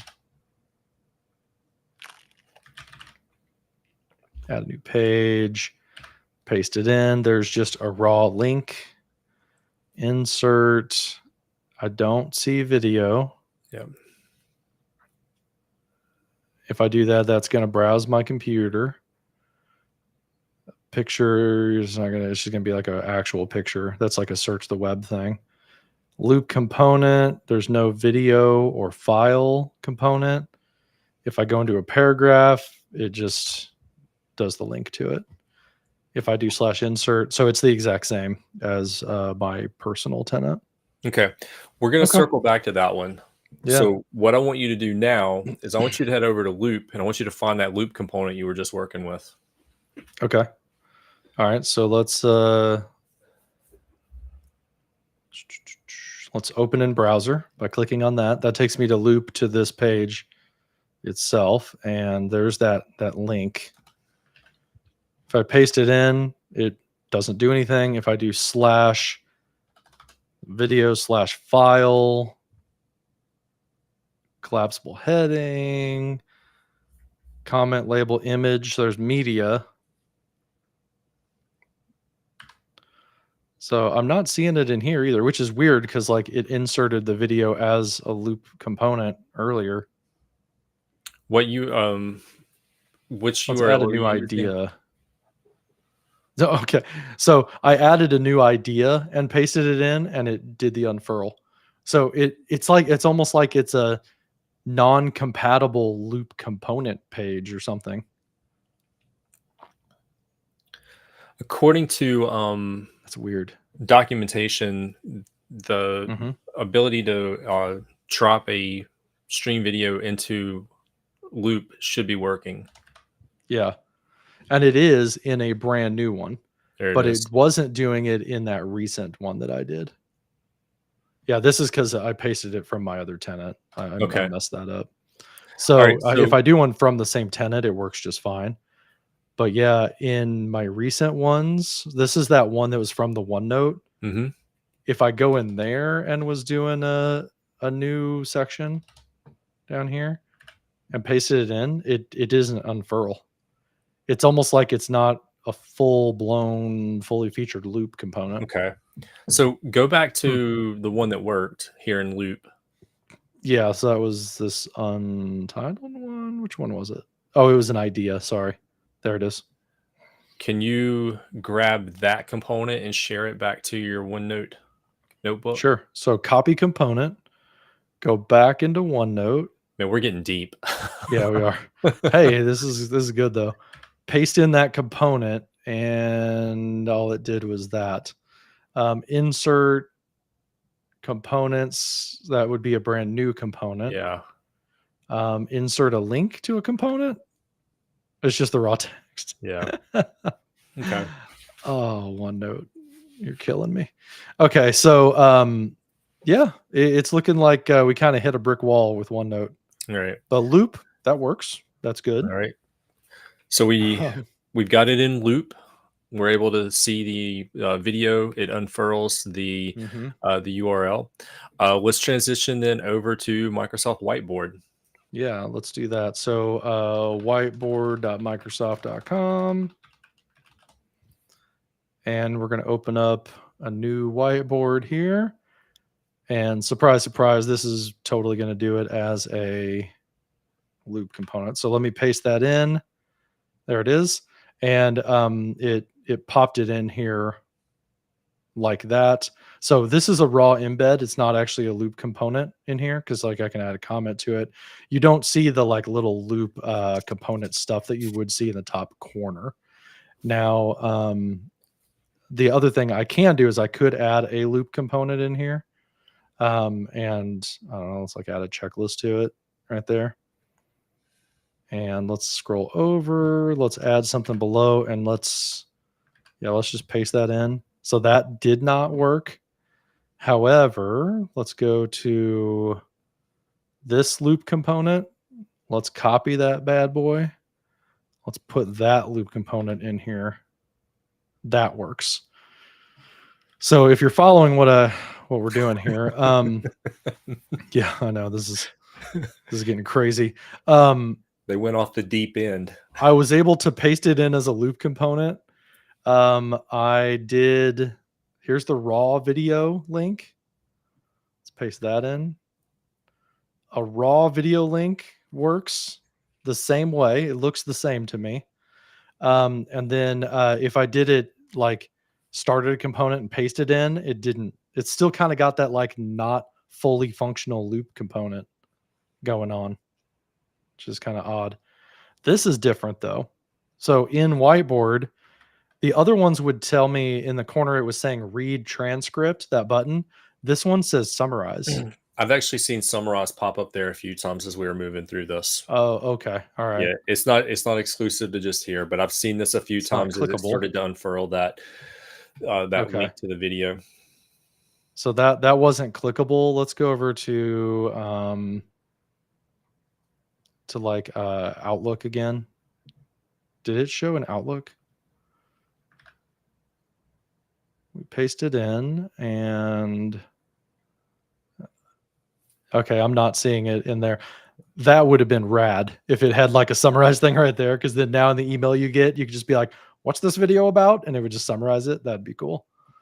I'm sure that's coming. What But- happens though? Go back to Outlook and go to the message at the top. Okay. Yeah. Or Sure. yeah, so you're in that message. What happens if you go to Copilot and ask it to? That's just summarize. Oh, let me send it to myself. Oh crap. Send. Let's check it out here. So I've received the email and I get a summary by Copilot. Let's see what happens. The email thread contains one message. So no, it didn't summarize the video for me. What I'd have to do is I'd have to pop it out. Now I got the full video. Now I could go into Copilot and ask for a summary. So All right, Couple last clicks away. couple of Microsoft 365 apps that we want to test this out in. We've done Outlook, Word, PowerPoint, OneNote, Loop, Whiteboard. We're going to head back to, well, we need to do Microsoft Teams and Viva Engage. So why don't we do Viva Engage, Okay. and then we'll circle back to Teams at the end. All right, let's go into Viva Engage. So we're in Viva Engage, which is funny because it went to Yammer and then now it's redirecting. Okay, so Viva Engage, I'm going to start a new discussion in like a community. Hey, I'm testing video playback in Engage. People are going to be like, what in the world are you talking about? So I paste it in and it pasted in as a video. If I play it back, I got my chapters, I've got my form, all that cool stuff. So I'm gonna go ahead and post it. Maybe the only other person in here is Thomas Love. See what he says. So yeah, I could do that. Can I do it as a comment? I'm sure I can. Yes. So yeah, you could do it as a comment. That works great. And it's doing it as a preview there. So if I click the X, I've still got the link, but I don't have the player. So it depends on if you want to have that kind of player or not. You can choose to hide it by clicking the X in Viva Engage. Okay, so that's Viva Engage. You want to go to SharePoint or Teams next? Because those are kind of the bigger ones. We've got a few things to touch base on in SharePoint, so let's go to Teams next, and then Okay. we'll circle back to SharePoint. Okay, so let's go to teams.microsoft.com and hope that nothing NDA pops up here. So let's go here. And I'm going to just chat to myself and check out this video. We paste it in. It shows right there. I send it to myself and I hit that. It plays in line in the chat with all the features as well. There's the chapters available to me as well. The form pops up inside the video. I want to see how tiny it makes it. Okay. It might be like it's so small that it wants me to pop it out to a separate page. But I can do the form. I can fill it out. I can see my chapters. That's all cool. What else in Teams?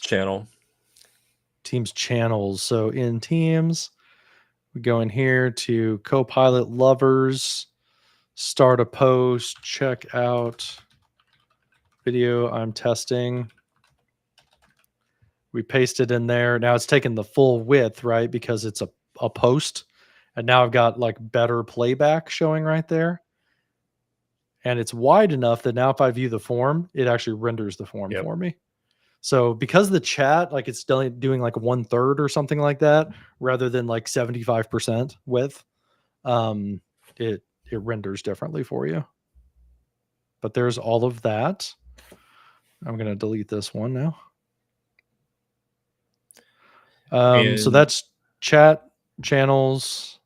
So we're still in the What'd you say? channel. What about tabbing in at the top? Yes. So in here, you can add a tab for Microsoft Stream. If we click on that, we can browse and we can either share a channel or, oh, that says head over to Stream Classic. Okay, so that's the old one. Stream, is there I thought there was a new Stream tab. Guess not, but we could use our old standby, which is a website. We could paste that in and say video. Don't post about it. And now I've got this, and it's going to open up the full player right there. So that would probably be how I would do it if I were you guys.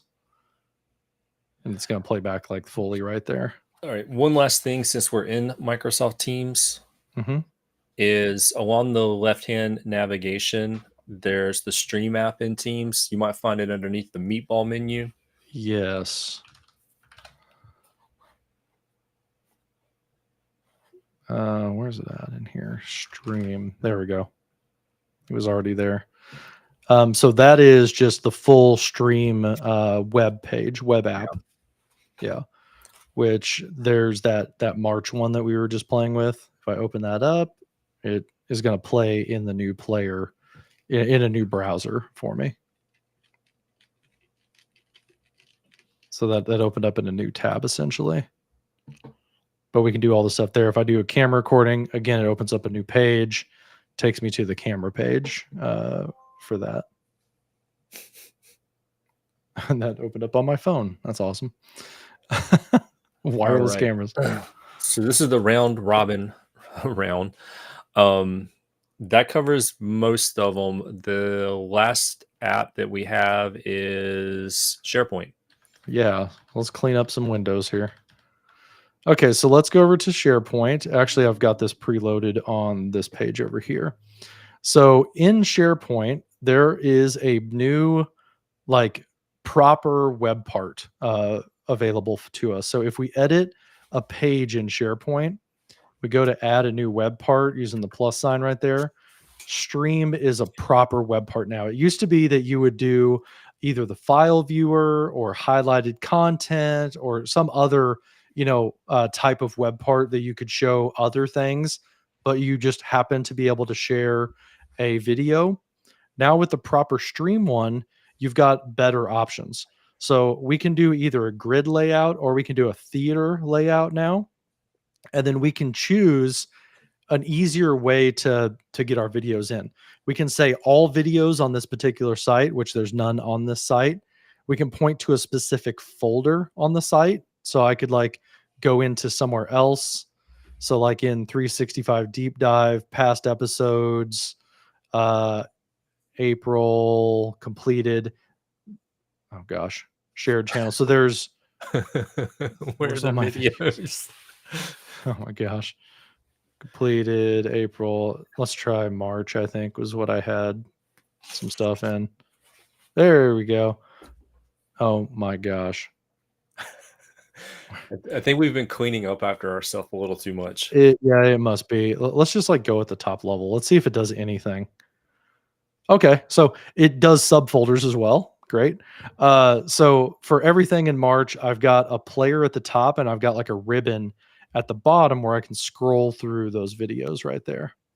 So you can choose the theater view. You can show the grid view, which is going to load up just all the videos in a grid like that. You can toggle the title on or off. You can change the title, past episode March, right? So I can change it to be something else. It doesn't have to be the folder name. I can choose how many videos I want to show. So if I only want to show like 3, now it's only showing 3 videos. And if I want it to be the three most recent created or edited or by an author by their name as well. I can show one row and it would, oops, I'll probably on here, I can show 2 rows, and there I have a multi-row theater experience as well. So that's the folder. You can also pick a playlist. So if you put together a special type of Microsoft list, which is a Microsoft Stream playlist, you can show that as well. You have to like actually have a playlist available. And then you can also do a single video. So if I did a single video, which is this video, I share it. I go back to, where was I? There. Paste in that video and hit add. Now I just got one single video. So if you want to show a whole player, like a series of videos or an individual video, you're covered with the stream web part as well. I use this all the time. The individual video specifically, increasingly though, using multiple videos, creating kind of a mini playlist without actually building a playlist, and then using a Microsoft list and then actually creating a proper playlist. This has been super helpful for publishing video. And we previously have used, there was a standalone old Stream web part, which connected to Stream Classic. Then there was the file and media viewer, which would allow you to view a stream video. But now we've got the new Stream web part, and I use this all the time. It's great. And it all plays inside the web part like you would want it to. Some of the other web parts, like the hero web part, some other ones, like it looks like a video, you click it, but it opens up in a new tab. It takes you out of the SharePoint page. This is going to play inside the SharePoint page for you, which is, it's a lot more seamless experience, a lot better integration. So awesome. Mark says, did somebody say SharePoint? Yeah, I love this. This was also a long time coming because I made a video, gosh, probably a year and a half ago of all the different ways you could do a stream web part, and it got complicated. It was a heavy hitter from a SharePoint perspective, right? Because it was like the SharePoint nerds kind of came out and were like, this is great because there's flexibility. The non-SharePoint nerds, they kind of just want to get something on their page, right? And they want to have a few options. I think this is kind of right in that sweet spot of I've got multiple ways to display stuff and it looks good, but I didn't have to like go into SharePoint and do some special folder filtering and sorting and stuff like that to get it the way I wanted to. I just pointed to the top level folder where other videos were, and it just pulled them all in. So it was a lot easier than what it used to be. No embed codes, no tricky URL manipulation. And you could always still do that stuff. That stuff didn't go away. So if you still want to do something a little bit more custom, go back to my video. You could totally, use, I think it's like 8 different web parts will display a video for you. But if you want the first party experience, the native experience, you now have a real stream web part, which is awesome. Okay, so that covers all of the stream in M365 apps. And with 4 minutes left, do you want to wrap up with the Teams meeting stuff? Sounds good. Okay, so we've been running this meeting in the background this whole time. I'm going to take a bunch of these notes right before we do this. And I'm going to go into the note tab and I'm going to add some notes for us to this video. We're going to stop recording this video like that. And we're going to end this meeting, right? So we got out of this meeting. I stopped recording entirely. Go back in here like this. And I'm going to, this is saving right now. So it's going to be available in the recap here pretty soon. There's the meeting note from Loop. I presented that live caption or that live PowerPoint. That PowerPoint is already rolled into the recap for me. So once this saves, we want to be able to see this in Microsoft Stream. And the new feature that we're targeting is 2 different things. The kind of like timeline that's going to have this intelligent marked up timeline for you. So it's going to have when the screen was shared, when I guess we don't really have comments in here, like when chats happened. But also it's going to show the notes alongside the meeting recording. When you're in like the stream video, you have those team notes. That loop component will be brought in as well. So this thing's still saving. I guess we should have done this a little bit. I should have stopped recording a little bit earlier. But let's go back to stream and see if it's going to show up. And I'll show you guys also a little tip, which is how to like find your meetings. So if you haven't found this before, if you go to stream.microsoft.com, the web app, there's a filter right here at the bottom or in the middle part that says meetings. If we click on that, that's going to show all of your past recorded meetings that you've attended or that you were invited to as well. So this is a great way to kind of cut through all the other stuff and just see your meetings. They'll show up right here as well. So it's still rendering out, which is why it's not showing yet. But once it saves, I've got it. You got it? Mhm. You want to show it? Let's go to your screen real quick. Okay, Yeah. so it showed up for you faster. So go into this.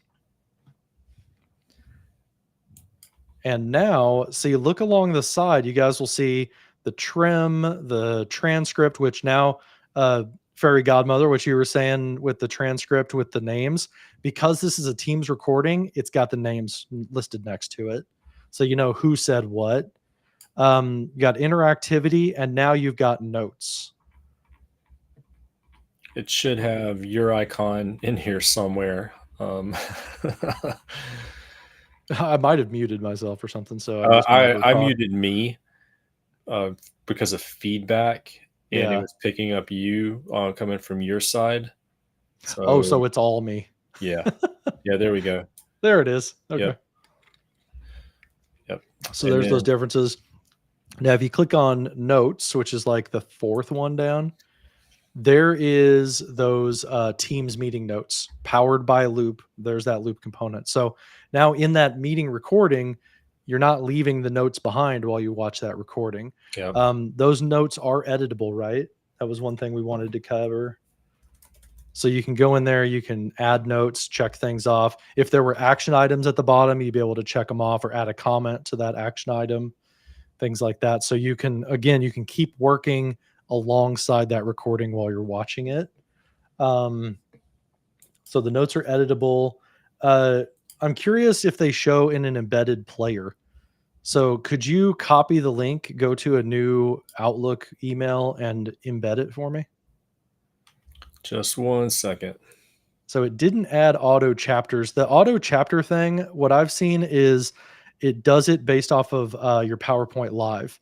If you have multiple slides in your PowerPoint Live, the Teams recording will see that as chapters, and it will do a chapter per slide. Our PowerPoint Live, I only had one slide, so I don't think it recognized it. I as had a chapter. PowerPoint Live loaded, and I was toggling through slides as we were doing other demos just to give it some information, and it didn't. It didn't do the auto chapters there. Okay. I have seen that before, but just to set expectations, you should see that when you're doing a PowerPoint Live. Yeah, paste that into a new email.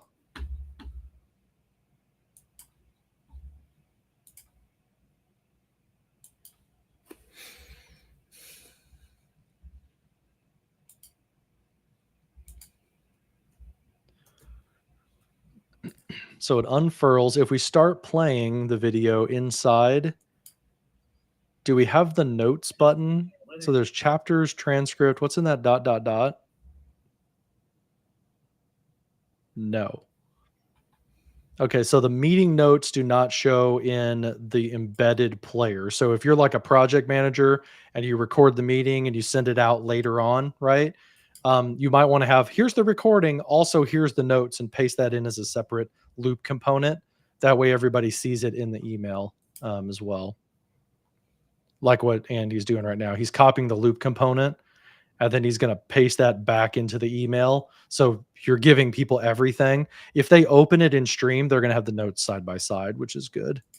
But I wouldn't want to expect that people know that. So if I were a project manager, I would put it in the email as well and say, hey, here's our notes.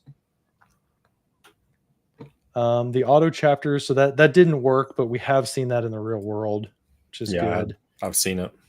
What about the markers? So if you hover over the names or over the timeline, it looks like that hasn't showed up yet either. I wonder, Andy, if it's going to do that after a period of time. I've seen it in the real world. I saw it this morning for a work meeting. So I wonder if it needs more time to process all of those things. Yeah.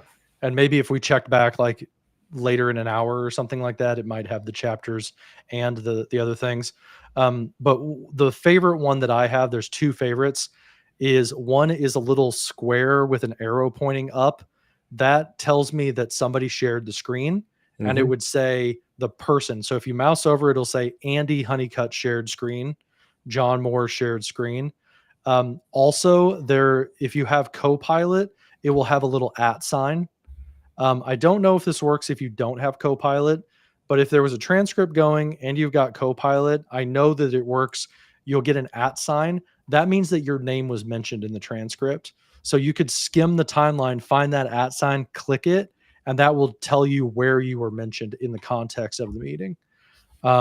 We both have Copilot in our day jobs, so I don't know if you get this without Copilot or not, the whole @ mention thing.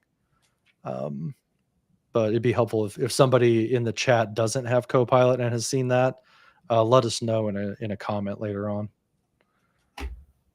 I think that covers it. The only other thing in Teams meetings is Microsoft has announced, I'm going to steal the screen back. Yeah. To look ahead a little bit, Microsoft has announced, and we'll put this link in the chat for you guys as well. There's the link in the chat for YouTube. They announced many, many things. These are things that we've covered over the past 2 hours. One of them, though, at the end is the ability to do co-watching. So where's it at? All the way down. No, that's meeting notes. It's in here somewhere.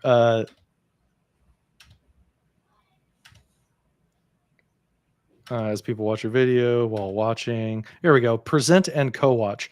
So this is a feature that's coming later on. I don't know if it's on the roadmap yet, but it's a new co-watch capability where, just like PowerPoint Live, you know how you in the PowerPoint, you go to present in Teams. Inside of that little sharing experience with Microsoft Stream, you'll be able to say watch in Teams or co-watch in Teams. And what that is going to do is it's going to wake up the Teams meeting app for you, and then it's going to stream that video at everybody's independent bandwidth rather than you playing it through your stream or through your screen sharing capabilities, kind of squeezing that pipe down. Now what it's going to do is it's going to basically stream it individually to each person in the meeting, so you get a higher quality playback. And when you control the video, it will control it in everybody else's window. So like if you skip ahead or you pause the video, it will pause for everybody in the meeting as well.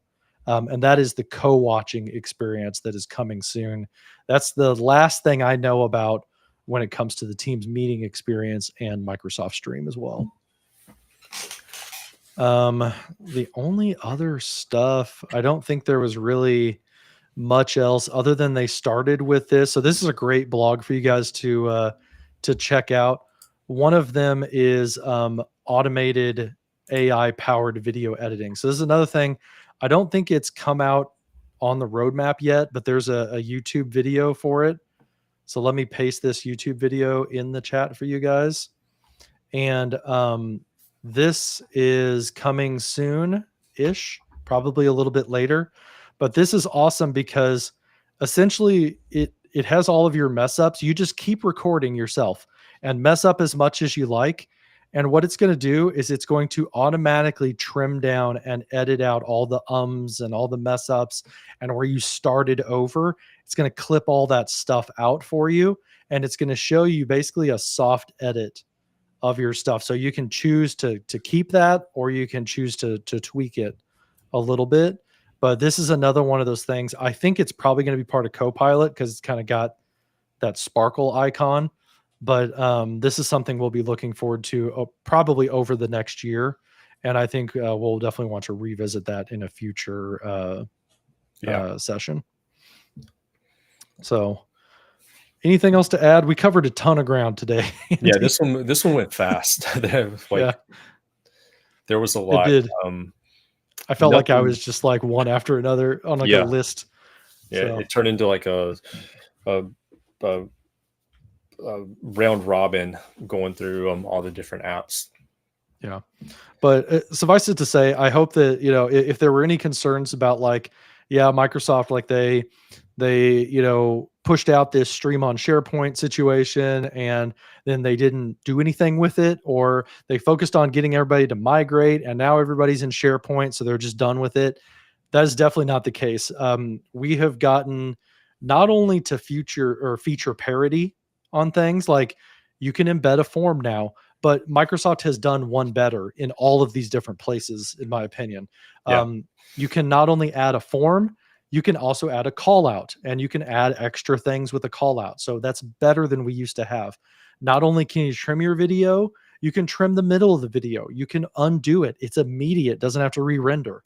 So like we're seeing that like it's taking some time for some of these feature parity things to come out, but it's worth it because like they're adding on to that. It's a modernized, better than just, getting us to where we were. It's putting us in a better place than we were. And I think that's been really, really nice. Over the past year, they've been just steadily rolling these things out. So it'll be interesting to see maybe, 6 months to 12 months from now. I think maybe we do another one of these and kind of roll up a bunch of feature releases again to just keep tabs on where stream is. Yeah, I agree. So cool. I guess without further ado, that brings us to the end. We're still looking probably next month to talk about Prompt Buddy and get into some Microsoft Copilot prompt engineering, as well as, building like your collaborative library of prompts. So I'm excited to get my hands dirty and hopefully, get some guys on to talk about Prompt Buddy. So that'd be cool. All right. Yeah. Cool. Well, thank you all again. Some of you in Washington, D.C. for TechCon 365 in just a couple of weeks. Looking forward to that. Where's that at? Chicago? D.C. Or D.C. Okay, yeah. D.C. second week of August. So that'll be before our next 365 deep dive. So looking forward to seeing some of you there for TechCon 365. But otherwise, we will see you in the next 365 deep dive. Thanks, everybody. Have a good weekend.